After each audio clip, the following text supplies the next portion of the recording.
નામ મારું રુદ્ર છે, પણ સ્વભાવમાં શાંતિનો સાથ છે.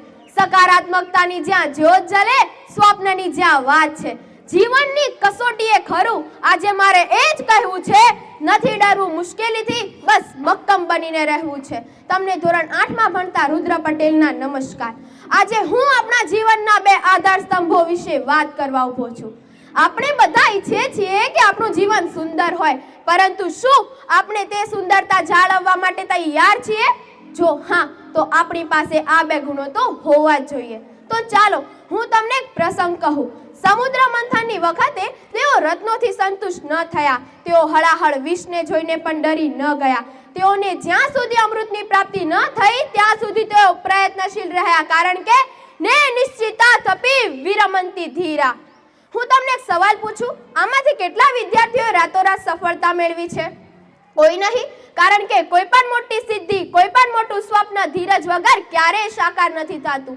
શું એક મોટું વૃક્ષ એક દિવસમાં ઉગી જાય છે? શું એક નાનકડું બીજ જમીનની અંદર ધીરજ નથી રાખતું? રાખે છે ને, એટલે જ તે એક દિવસ મોટો વિશાળ વડલો બની ને બધાને છાંયડો આપે છે.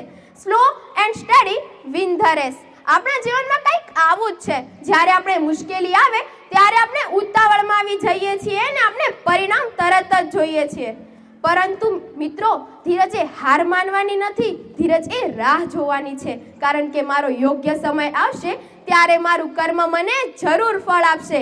એટલે તો શ્રીમદ ભગવદ્ ગીતામાં કહેવામાં આવ્યું છે ને, કર્મણ્યેવાધિકારસ્તે મા ફલેષુ કદાચન. જ્યારે તારો સાચો સમય આવશે ત્યારે તને પૂછ્યા વગર બધું જ મળી જવાનું છે. તો શા માટે ઉતાવળ કરે છે માનવી? ધીરજની દોલત જેની પાસે છે એ ક્યારેય હારતો નથી. ધીરજની દોલત જેની પાસે છે એ ક્યારેય હારતો નથી. અને સકારાત્મકતાની રોશની હોય તો અંધારું પણ ડરાવતું નથી સાહેબ. હવે વાત કરીએ બીજા શક્તિશાળી ગુણ સકારાત્મકતાની. આ બોટલ અડધી ભરેલી છે, નકારાત્મક વ્યક્તિ કહેશે, બોટલ અડધી ખાલી છે. જ્યારે સકારાત્મક વ્યક્તિ કહેશે, વાહ, બોટલ અડધી ભરેલી છે. પરિસ્થિતિ એની એ જ છે, ખાલી દ્રષ્ટિકોણ બદલાયો. જીવનમાં સમસ્યાઓ તો આવશે, પરંતુ શું આપણે તે સમસ્યાઓ સામે રડતા બેસશું કે મગજમાં આવેલા સકારાત્મકતાના બટનને દબાવશું?